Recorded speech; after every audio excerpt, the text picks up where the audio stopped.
Hello అండి, నా పేరు సురేష్ అండి. ఈ వీడియోలో మీకు అడ్మిన్ ప్యానల్ని ఎలా క్రియేట్ చేసుకోవాలో ఎక్స్ప్లెయిన్ చేస్తానండి. ముందుగా మనం లాస్ట్ వీడియోలో యాప్ లెవెల్లో సిఎస్ఎస్ ఫైళ్ళు, ఇమేజెస్ ఫైల్స్, జేఎస్ ఫైల్స్ని ఎలా ఇంక్లూడ్ చేసుకోవాలి అనే విషయాన్ని చెప్తానని చెప్పాను కదండి. సో ముందుగా దాని గురించి మాట్లాడుకున్న తర్వాత అప్పుడు అడ్మిన్ ప్యానల్ని ఎలా క్రియేట్ చేసుకోవాలో చెప్పుకుందామండి. ఓకే, సో ఇక్కడ మీకు లాస్ట్ వీడియోలోనే చెప్పాను ఈ 2 లైన్స్ యాడ్ చేసుకోవాలని. అలాగే పైన టాప్ లెవెల్లో మనకి ఇంపోర్ట్ ఓఎస్ ఇది కూడా యాడ్ చేసుకోవాలని చెప్పానండి settings.py పేజ్లో.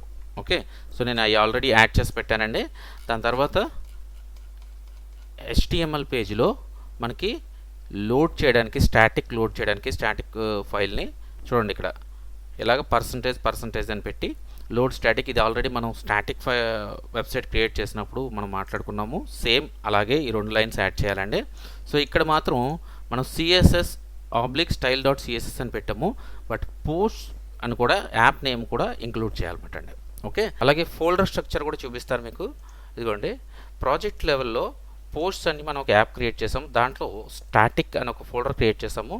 అందులో పోస్ట్స్ అని మళ్ళీ ఒక ఫోల్డర్ క్రియేట్ చేసి అందులో CSS, JS అలాగే ఇమేజెస్ అనే ఫోల్డర్స్ని క్రియేట్ చేసామండి. ఈ లోపల మనం స్టాటిక్ ఫైల్స్ని పెట్టుకోవాలన్నమాట.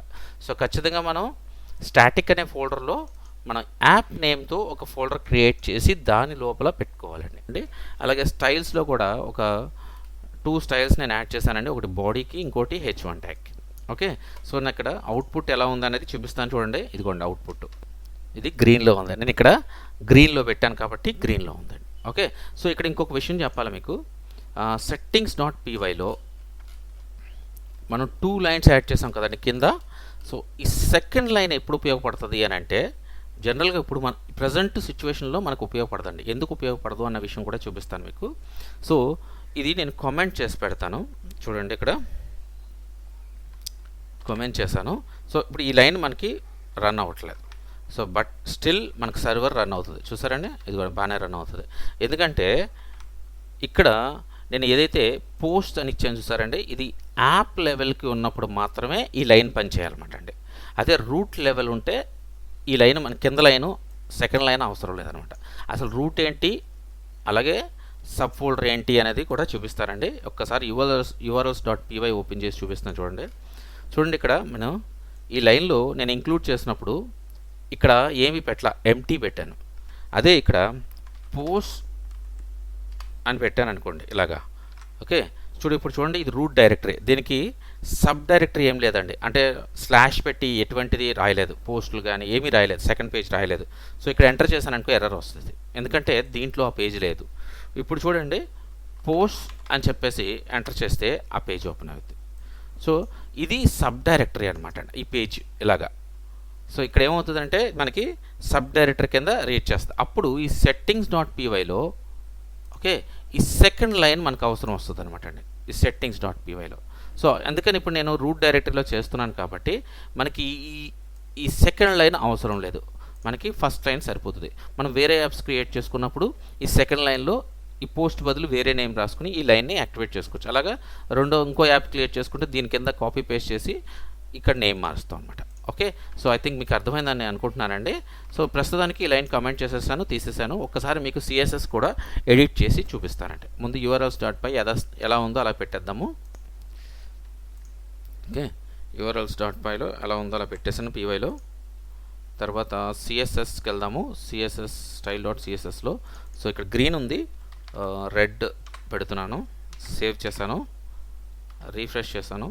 పోస్ట్లో ఉన్నాం, మనం రూట్ డైరెక్టరీకి వెళ్ళాలి. రూట్ డైరెక్టరీకి వెళ్ళాను, ఇక్కడ రెడ్ వచ్చింది చూసారండి, రెడ్ పెట్టాను, రెడ్ వచ్చింది. అలా ఏ కలర్ కావాలంటే ఆ కలర్ పెట్టుకోవచ్చు అనమాట. ఓకే, సో నేను జస్ట్ మీకు CSSని అప్లై అయ్యింది అని చూపించడం కోసమే నేను ఈ చిన్న కోడ్ రాశానండి, అంతకంటే ఏం లేదు. ఓకే, సో ఇక అడ్మిన్ ప్యానల్ గురించి మాట్లాడుకుందామండి. సో అడ్మిన్ ప్యానల్ని ఎలా క్రియేట్ చేయాలి. ఓకే, సో ఇక్కడ చూపించాను చూడండి, ఇక్కడ పాయింట్స్ ఆల్రెడీ రాసి పెట్టాను మీకు. ఇక్కడ అడ్మిన్ ప్యానల్ క్రియేట్ చేయడానికి ముందుగా మనం ఇక్కడ 2 కమాండ్స్ గురించి తెలుసుకోవాలండి. ఒకటి మేక్ మైగ్రేషన్, ఇంకోటి మైగ్రేట్. ఓకే, సో ఈ మేక్ మైగ్రేషన్ ఏంటి, మైగ్రేట్ ఏంటి. సో మనం సిస్టంలో సిస్టమ్ అంటే జాంగో సిస్టంలో. ఓకే, జాంగోలో ఏంటంటే అండి ఈ మేక్ మైగ్రేషన్ అనే కమాండ్ని రన్ చేసినప్పుడు ఏం జరుగుతుందంటే, మనం ఏమన్నా డేటాబేస్లోకి ఏమన్నా చేంజెస్ చేయాలి అని అనుకుంటే డేటాబేస్లోకి, అంటే ఒక డేటాబేస్లో ఒక ఫీల్డ్ క్రియేట్ చేయాలన్నా, లేకపోతే ఒక టేబుల్ క్రియేట్ చేయాలన్నా, అలాంటివి ఏమైనా చేయాలి అనుకోండి, ముందు మేక్ మైగ్రేషన్ మోడల్లో రాసి, మోడల్ అని ఉంటుంది, తర్వాత నెక్స్ట్ క్లాస్లో నేను చెప్తాను. సో మోడల్లో కోడ్ రాసి, ఆ కోడ్ రాసిన తర్వాత మేక్ మైగ్రేషన్ అంటే ఆ మోడల్లో ఉన్న కోడ్ ఏదవుతుందంటే కొన్ని ఫైల్స్ కింద కన్వర్ట్ అవుతుందండి. ఓకే, కొన్ని ఫైల్స్ కింద కన్వర్ట్ అవుతుంది అనమాట. ఆ ఫైల్స్ని ఈ మైగ్రేట్ అనే కమాండ్ ఏదైతే ఉంటుందో అది డేటాబేస్లోకి ఇన్సర్ట్ చేస్తుంది అనమాట. సో కాబట్టి ఈ రెండు ఖచ్చితంగా రన్ చేయాలి. ఏమైనా చేంజెస్ ఉంటే ఫైల్స్ కింద కన్వర్ట్ చేసేది ఫస్ట్ కమాండ్. ఆ ఫైల్స్ ఏవైతే ఉంటాయో ఆ ఫైల్స్ అన్నీ కూడా డేటాబేస్కి క్రియేట్ చేయడానికి ఉపయోగపడేది సెకండ్ కమాండ్ అనమాట. ఓకే, సో ఈ థర్డ్ కమాండ్ వచ్చేసరికి మనకి అడ్మిన్లో user name password first create చేసుకోవాలి కదా ఇనిషియల్గా, దానికి ఉపయోగపడుతుంది అనమాట. ఓకే, సో అది అవన్నీ రన్ చేసి చూద్దాము. ఇంకొక విషయం ఏంటంటే డేటాబేస్లో, సో ఈ జాంగోలో డిఫాల్ట్గా ఎస్క్యూలైట్ ఉంటుందండి డిఫాల్ట్గా. ఓకే, సో డిఫాల్ట్గా ఎస్క్యూలైట్ ఉంటుంది. మనం కావాలనుకుంటే దాన్ని మార్చుకోవచ్చు కూడా. సో దాన్ని మార్చుకోవాలంటే సెట్టింగ్స్ పేజ్లోకి వెళ్తే మీరు, ఇదిగోండి సెట్టింగ్స్ పేజ్ చూపిస్తాను చూడండి. సెట్టింగ్స్ పేజ్లో డేటాబేస్ ఉంటుందండి, ఒక్క నిమిషం. టెంప్లెట్స్, ఇదిగో డేటాబేస్. ఓకే, సో ఇక్కడ ఈ యొక్క లైన్ వల్ల ఈ ఫైల్లో డేటా అంతా సేవ్ అవుతుంది అన్నమాట. మనం ఏం చేసినా కూడా db.sqlite3 అనే ఫైల్లో సేవ్ అవుతుంది అనమాట. ఓకే, మనం చేసే ప్రతి పని కూడా. ఇప్పుడు డేటాబేస్ అనేది డిఫాల్ట్గా ఎస్క్యూలైట్ యూజ్ చేస్తాను నేను. ఒకవేళ మీరు అది కాకుండా వేరే డేటాబేస్ యూజ్ చేయాలి అనుకుంటే చూడు, ఇక్కడ పోస్ట్ గ్రే ఎస్క్యూఎల్ ఉంది కదండి, అది యూజ్ చేయాలంటే మీరు దీన్ని ఇన్స్టాల్ చేసుకుని, ఈ లైన్ ఇన్స్టాల్ చేసుకుని ఈ లైన్స్ అన్నీ కూడా అక్కడ యాడ్ చేయాల్సి వస్తుంది. మీ యూజర్ నేమ్ ఇవ్వాల్సి వస్తుంది, మీ పాస్వర్డ్ మీ డేటాబేస్ నేమ్ ఇవ్వాల్సి వస్తుంది, మీ పాస్వర్డ్ ఇవ్వాల్సి వస్తుంది, ఇలా ప్రతిదీ ఇవ్వాల్సి వస్తుంది. సేమ్ ఎస్క్యూఎల్ కూడా అంతేనండి.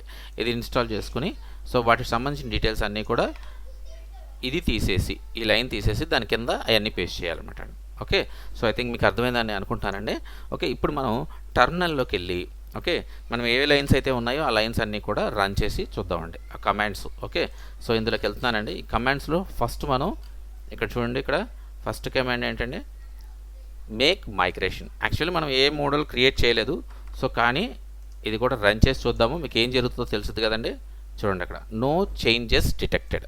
రీజన్ ఏంటి, మనం ఏది కూడా ఎక్కడ మోడల్ రాయలేదు కాబట్టి నో చేంజెస్ డిటెక్టెడ్ అని. ఓకే, సో ప్రస్తుతం ఏం రాయలేదు కాబట్టి అది అలా చూపించింది. కానీ ఇక్కడ పైథాన్ మైగ్రేట్ అని చూస్తుంటే పైథాన్ manage.py మైగ్రేట్ అనేది అది మైగ్రేట్ అవుతుంది. చూడండి, ఇక్కడ డిఫాల్ట్గా జాంగోలో మనకి అడ్మిన్ ప్యానల్ ఆల్రెడీ ఇంక్లూడ్ అయి ఉంటుంది. ఓకే, చూడండి ఇక్కడ చూసారా, అప్లై ఆల్ మైగ్రేషన్స్, అడ్మిన్, ఆత్, ఇక్కడ చూసారండి కంటెంట్ టైప్స్, సెషన్స్, ఇవన్నీ కూడా మైగ్రేట్ అవుతున్నాయి అన్నమాట మనకి. ఓకే, ఇవన్నీ మైగ్రేట్ అయిపోయినాయి. ఇప్పుడు మనం అడ్మిన్ ప్యానల్ని ఓపెన్ చేసేయచ్చు అనమాట. చూడండి ఎలా ఓపెన్ చేసి చూపిస్తాను మీకు. ఓకే, అడ్మిన్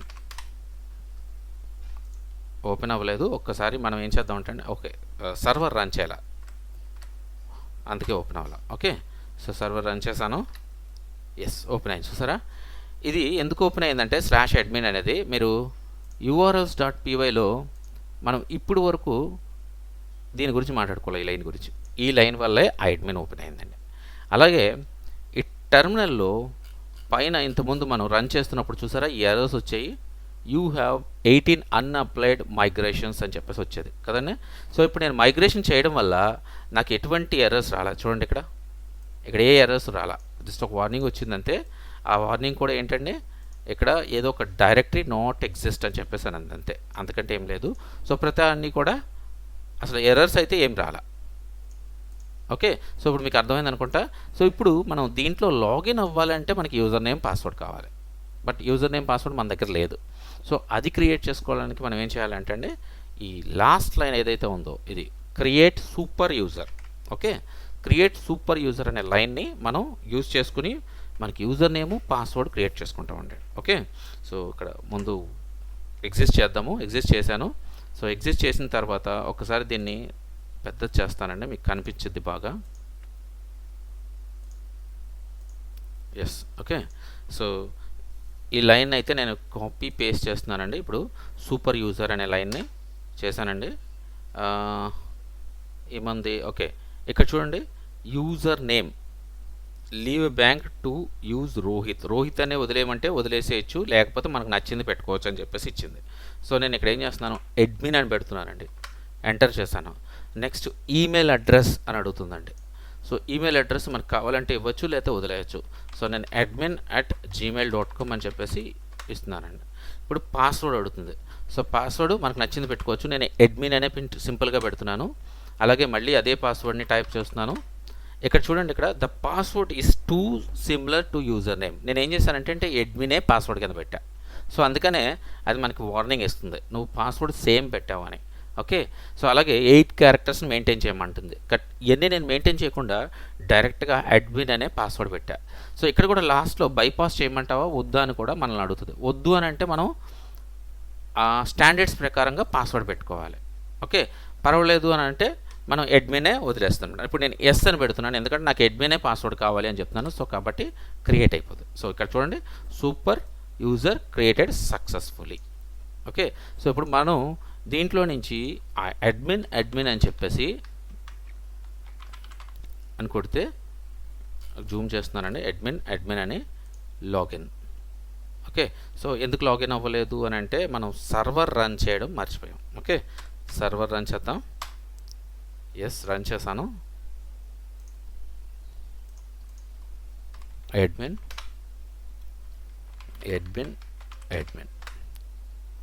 ఇదిగోండి, లాగిన్ అయిపోయింది. అడ్మిన్ లాగిన్ అయిపోయింది. సో అడ్మిన్లో కూడా చూడండి, మనం ఇప్పుడు ఒక యూజర్ని క్రియేట్ చేసాం కదా, ఆ యూజర్ కూడా మనకి ఇక్కడ వచ్చేస్తుంది. ఇదిగోండి, admin@gmail.com. చూసారా, యూజర్ కూడా మనకి ఇక్కడికి వచ్చేస్తుంది. సో ఇలాగా మనం అడ్మిన్ ప్యానల్ని ఇలా ఎంత ఈజీగా క్రియేట్ చేశాను చూసారండి. సో అలా ఈజీగా మనం క్రియేట్ చేసుకోవచ్చు అనమాట.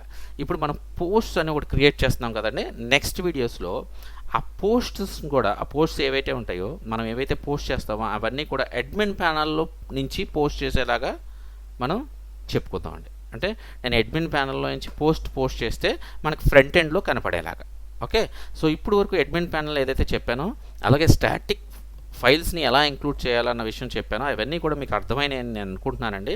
ఇన్ కేస్ మీకు ఎక్కడైనా డౌట్ ఉన్నా, అర్థం కాకపోయినా, ఏమైనా ఎర్రర్స్ వచ్చినా, ఇష్యూస్ వచ్చినా దయచేసి కామెంట్ చేయండి. ఓకేనండి, బాయ్ అండి.